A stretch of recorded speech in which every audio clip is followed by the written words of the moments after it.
ಮೇಲಿರುವಂಥ ಎಲ್ಲ ನನ್ನ ಆತ್ಮೀಯ ಕಾರ್ಯಕರ್ತ ಸ್ನೇಹಿತರೆ, ವಿಶೇಷ ಗ್ರಾಮ ಪಂಚಾಯಿತಿ ಚುನಾವಣೆ ಅಂದರೆ ಗ್ರಾಮ ಪಂಚಾಯಿತಿ ವ್ಯವಸ್ಥೆಯಲ್ಲಿ ಅತ್ಯಂತ ಪ್ರಬಲವಾದಂಥ ಒಂದು ಅಂಗಸಂಸ್ಥೆ. ಏನು ತಗಲಿ ಈ ಗ್ರಾಮ ಪಂಚಾಯಿತಿ ವ್ಯವಸ್ಥೆಯಲ್ಲಿ ಸನ್ಮಾನ್ಯ ಮೋದಿಜಿಯವರ ಪ್ರಧಾನಮಂತ್ರಿ ಆದ ನಂತರ ಏನು ಹಣವನ್ನು ದೆಹಲಿಯಿಂದ ಕಳಿಸಿದ್ರೆ ಗ್ರಾಮ ಪಂಚಾಯಿತಿ ಮಟ್ಟದಲ್ಲಿ ತಲುಪಬೇಕಾದ್ರೆ ಅದು ಯಾವುದೇ ರೀತಿಯ ಜನರಿಗೆ ನೇರವಾಗಿ ತಲುಪುವಂಥ ಯಾವುದೇ ವ್ಯವಸ್ಥೆ ಕೂಡ ಇರಲಿಲ್ಲ. ಇವತ್ತು ಅದನ್ನು ಬದಲಾವಣೆ ಮಾಡಿ ದೆಹಲಿಯಲ್ಲಿ ಬಿಡುಗಡೆ ಆಗುವಂಥ ಹಣವನ್ನು ನೇರವಾಗಿ ಪಂಚಾಯಿತಿಗಳಿಗೆ ಬಿಡುಗಡೆ ಮಾಡಬೇಕು ಅಂತ ತೀರ್ಮಾನವನ್ನು ಮಾಡೋದು ಒಂದು ಐತಿಹಾಸಿಕವಾದಂಥ ನಮ್ಮ ಭಾರತ ದೇಶದ ಒಂದು ಐತಿಹಾಸಿಕವಾದಂಥ ವಿಚಾರ.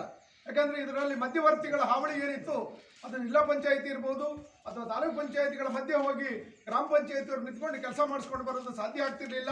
ಅದರಿಂದ ಅದನ್ನು ಮನಗಂಡು ಇವತ್ತು ನೇರವಾಗಿ ಜನರಿಗೆ ದುಡ್ಡನ್ನು ತಲುಪಿಸಬೇಕು, ಬಡವರ ಸಮಸ್ಯೆಗಳು ಗ್ರಾಮ ಪ್ರದೇಶದಲ್ಲಿರುವವರ ಅಭಿವೃದ್ಧಿಯನ್ನು ಗ್ರಾಮ ಪಂಚಾಯಿತಿ ಯಂತ್ರ ಮುಖಾಂತರ ಮಾಡಬೇಕು ಅನ್ನೋಂಥ ತೀರ್ಮಾನವನ್ನು ತಗೊಂಡು ಇವತ್ತು ಆ ಹಣವನ್ನು ನೇರವಾಗಿ ಹಳ್ಳಿ ಕೊಡುವಂಥ ವ್ಯವಸ್ಥೆಯನ್ನು ಮಾಡಿದ್ದೇವೆ. ಹಾಗಾಗಿ ಇವತ್ತು ದೇಶದಲ್ಲಿ ನಮ್ಮ ಪಕ್ಷ ಅಧಿಕಾರದಲ್ಲಿದೆ, ರಾಜ್ಯದಲ್ಲಿ ನಮ್ಮದಿದೆ.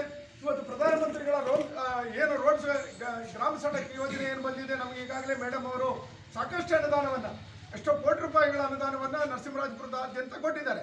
ಹಾಗೆ ಈಶ್ವರಪ್ಪನವರು ನಮ್ಮ ಪಂಚಾಯತ್ ರಾಜ್ ಮಂತ್ರಿಗಳಾಗಿ ಈಗಾಗಲೇ ಅನೇಕ ಯೋಜನೆಗಳನ್ನು ಈಗಾಗಲೇ ಪ್ರಾರಂಭ ಮಾಡಿದ್ದಾರೆ. ಬಹುಶಃ ಅದೆಲ್ಲ ನಮಗೆ ನೇರವಾಗಿ ತಲುಪಬೇಕು ಅಂದರೆ, ಪಂಚಾಯಿತಿಯ ಮುಖಾಂತರ ತಲುಪಬೇಕು ಅಂದರೆ ಗ್ರಾಮ ಪಂಚಾಯಿತಿಯಲ್ಲಿ ನಮ್ಮವರು ಗೆಲ್ಲಬೇಕು.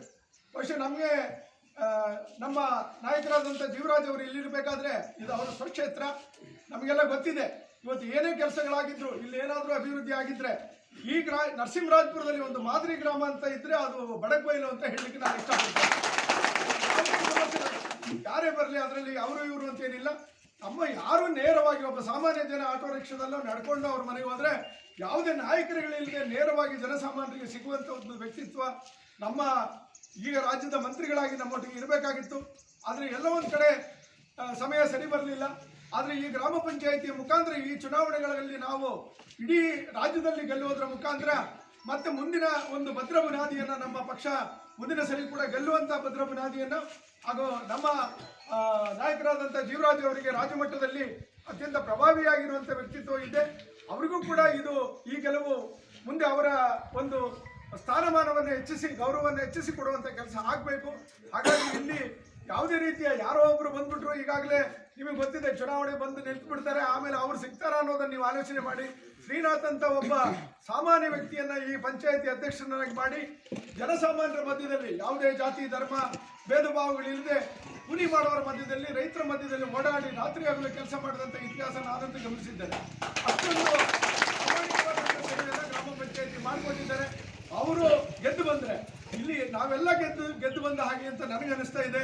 ಹಾಗಾಗಿ ಅವ್ರ ಜೊತೆಯಲ್ಲಿ 2 ನಮ್ಮ ಸಹೋದರಿಯರು ಕೂಡ ನಿಂತಿದ್ದಾರೆ.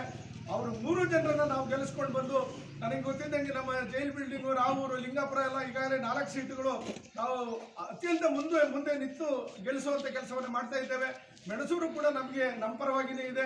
ಹಾಗಾಗಿ 11ರಲ್ಲಿ ಹೆಚ್ಚು ಕಡಿಮೆ 11 ಸೀಟು ನಾವು ಗೆಲ್ಲುವಂಥ ವಾತಾವರಣ ಇರಬೇಕಾದ್ರೆ ಅತ್ಯಂತ ಒಳ್ಳೆಯ ಒಂದು ವ್ಯಕ್ತಿಯನ್ನು ನಾವು ಅಧ್ಯಕ್ಷರನ್ನಾಗಿ ಮಾಡಲಿಕ್ಕೆ ಅವಕಾಶ ಮಾಡುವಂಥ ಒಂದು ಸದಾವಕಾಶವನ್ನು ನೀವೆಲ್ಲರೂ ಕೂಡ ಕಾರ್ಯಕರ್ತ ಬಂಧುಗಳು ಏನು ಬಂದಿದ್ದೀರಾ ಅವರೆಲ್ಲರೂ ಪ್ರಚಾರವನ್ನು ಮಾಡೋದ್ರ ಮುಖಾಂತರ, ನಾವೇನು ಇಲ್ಲಿ ಬಂದಿರ್ತಾರೆ ಅವರು ಮಾತ್ರ ಅಲ್ಲ, ಪ್ರತಿ ಮನೆಯಲ್ಲೂ ಕೂಡ ಈ ಏನು 22ಕ್ಕೆ ಮುಂಚಿತವಾಗಿ ತಯಾರಿ ಆಗಬೇಕಾಗುತ್ತೆ ಅದನ್ನು ಮಾಡಿ ಅಂತೇಳಿ ನಮಗೆಲ್ಲ ಆತ್ಮೀಯವಾಗಿ ವಂದಿಸ್ತಾ ನನ್ನ ಮಾತು.